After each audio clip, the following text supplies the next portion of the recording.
the life of an innocent person is something that we can all agree is wrong. But what kind of punishment is deserved? One side would like you to believe that taking the murderer's life would be the best solution in dealing with this crime. In this act, they are becoming the murderer. I, along with Claire, represent the side of the debate that supports other alternatives to the death penalty rather than becoming the murderer. When a person is convicted of a severe, heinous crime, there are other methods of detaining these criminals. Before I begin, I would like you all to think about whether you would like to spend your life in complete solitude with little to no freedom, or would you rather be put to death? In today's society, we believe that our criminals are treated too well. We would like to propose that the criminal justice containment centers are something that people dread even more than dying. We suggest that those who have been convicted of heinous crimes, such as a serial killer, be put in a containment center that has no hot water, no hot meals, and little to no freedom. The people that have been sentenced to this type of prison will be there for life, and it will be more beneficial to society financially. The average cost of a prisoner costs $200,000 per year for maximum security prisoners. But these new types of prisons that we propose will decrease the cost significantly. Information found on the deathpenalty.org states, cases without the death penalty cost $740,000, while cases with the death penalty is sought after cost $1.23 million. In addition, maintaining death row prisoners costs taxpayers $90,000 more per year than a prisoner in general population. Now, before I close, I would like to share a story of Carlos de Luna, a man that was convicted of fatally stabbing a convenience store clerk in 1983. De Luna was then put to death in 1989. Then, the case was reopened in 2006, when evidence presented itself that would have proven De Luna innocent. It's hard to set a man free from the grave, but it would have been very easy to set De Luna free from prison. How can the United States criminal justice system ever repay the family for wrongly executing their son? The answer is none. As of January 2015, 150 individuals have been exonerated. That is, found innocent and set free. In other words, for every 10 people that have been executed since the death penalty was reinstated in 1976, one person has been set free. The death penalty is an unreasonable manner of handling our criminals. The costs are extreme, and there have been several cases in which the criminal have been proven innocent. If you support the death penalty, then you too are becoming the murderer. Thank you. Now Claire and I stand for questioning. All right. Share a podium. We have negative cross-examination. Individuals come up, please. You can cross-examine. You got questions for the affirmative?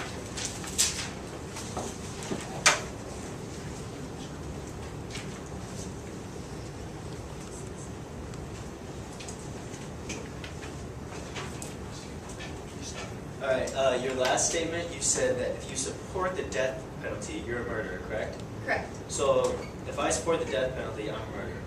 Yes. How? Who did I kill?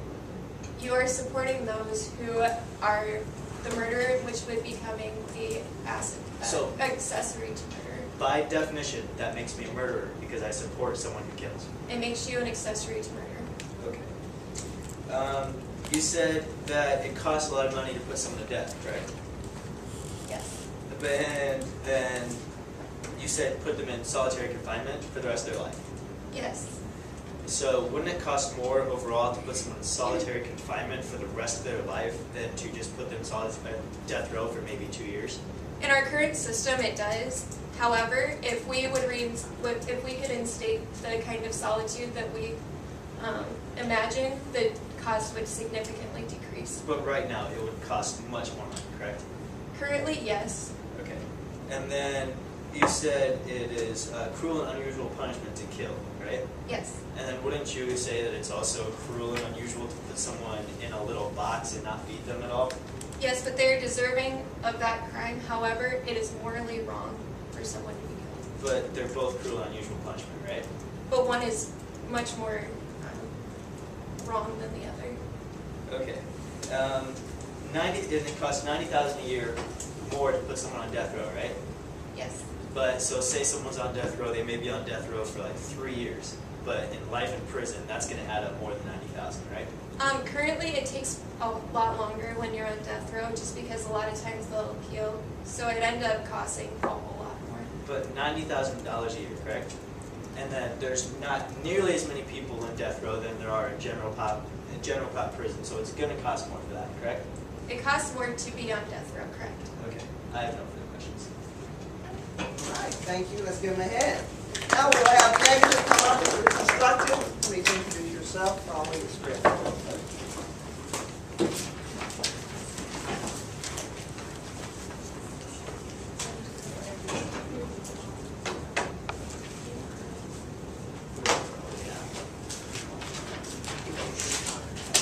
My name is Kirby, and I'm speaking for the negative.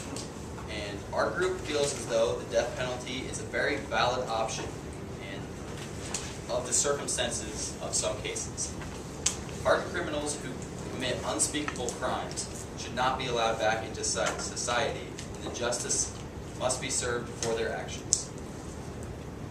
As Rita stated before, overcrowding in prisons is reaching an all-time high, and the cost of this are skyrocketing with the manpower that it takes to keep these people there. As a group, we believe the death penalty will deter murder, and it should be taken into consideration that lives are actually saved by getting these criminals off the streets so they cannot commit further crimes.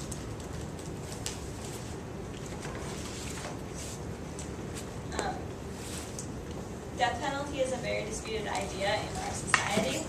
We ask the questions, is it moral, is it constitutional, is it beneficial, and is it retributional?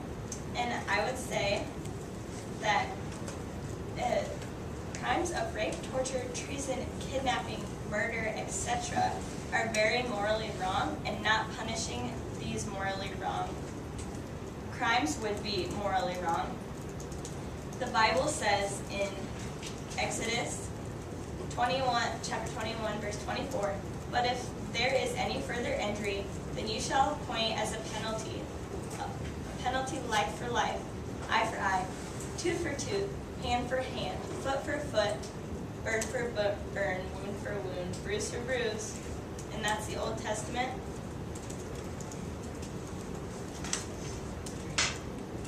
And I also think that the death penalty deters crime. And no one fears anything more than death. We all fear death, and I can see a raise of hands who fears death. If you fear death that much, are you going to murder someone when you know that you will die?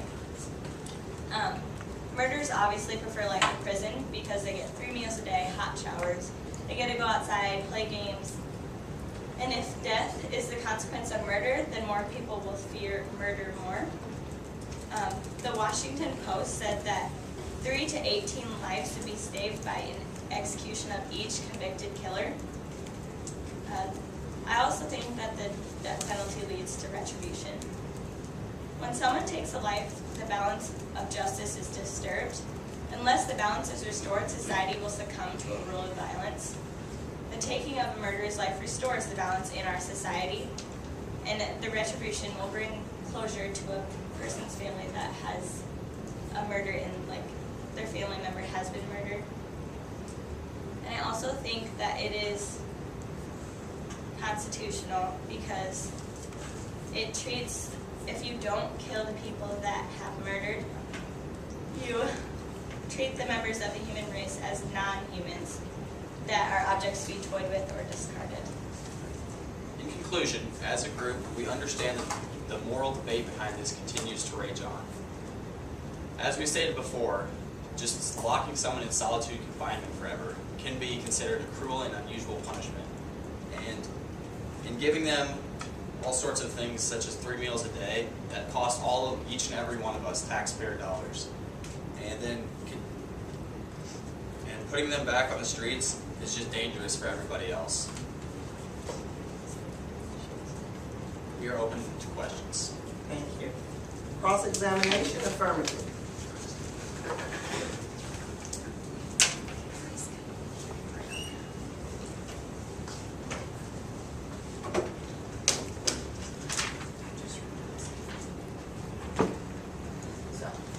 Is it true that the death penalty is biased, killing 77% of the defendants of white people, even though African Americans make up half of all homicidal cases? They review each case in separate, and it has nothing to do with that as far as like race goes. There's no racial bias, we believe. The court system does their absolute best to keep it level and keep each case unique. Representing your side, you stand for your side's beliefs, correct? Indeed. And the majority of you are baptized Catholic, correct? Correct? The majority. Therefore, you believe in the 10 Commandments. Yes. What is the 5th commandment? Thou shalt not kill. You should not kill. The death penalty has killed innocent people before. Isn't that true? That is true. And into the future, it may continue to murder innocent lives. There is a possibility. How do you plan to repay the loss of a loved one to the family of innocent death? First, there are mistakes that have been made in the past, but there are also prisoners who do escape from prison and commit other crimes. Putting them back on the streets just kills more people as they continue to do these crimes. Putting them to death just brings justice to the families of someone who has lost a loved one. And if someone murders someone in your family, how do you repay that loss? But as an individual who is innocent, who was put to death, how do you repay the family for an individual that didn't do anything wrong? It is hard to repay that individual, but in the Bible it does say an eye for an eye, a tooth for a tooth, as we explained. And the process of putting a person on death row takes a lot of time. So they review every piece of article and look for new cases that come up to ensure that they're making the right decision. In Matthew chapter 22, Jesus said, "These are the greatest commandments. You shall love your God with your entire mind, body, and soul, and you shall love your neighbor as yourself." With that being said, most people wouldn't want to kill themselves, would they? No, they would not. You're aware that there are other alternatives to the death penalty than putting someone to death, correct? Yes, you mentioned the solitude confinement, which if you deprive someone of their basic needs, such as food, water, and all that, then it's considered morally wrong too, just putting them to death. And if you don't do that, as we stated before, it costs us so much money to provide all these extra luxuries. And it's impossible to draw that line to determine where that is. You would say that giving just a criminal 1 meal a day rather than 3 is worse than killing a criminal? That could still be considered starvation depending on the meal, just 1 meal a day. By giving into the death penalty, aren't you committing murder as well? No. You're not committing murder. I don't have anything to do with killing people. I'm just supportive of it. As supporting the death penalty, you're an association to murder. The legal system looks at it as a case-by-case basis, and based on the facts, they put them to death. It's not people. The judges go through all the evidence and do it. I have no further questions. Now we will have the negative rebuttal. You have 4 minutes. Enough negative? Yes. And what I want to do right here is give both sides just a few minutes to collect your thoughts and ideas. Take 2 minutes and talk to your group. Do you want to pause it?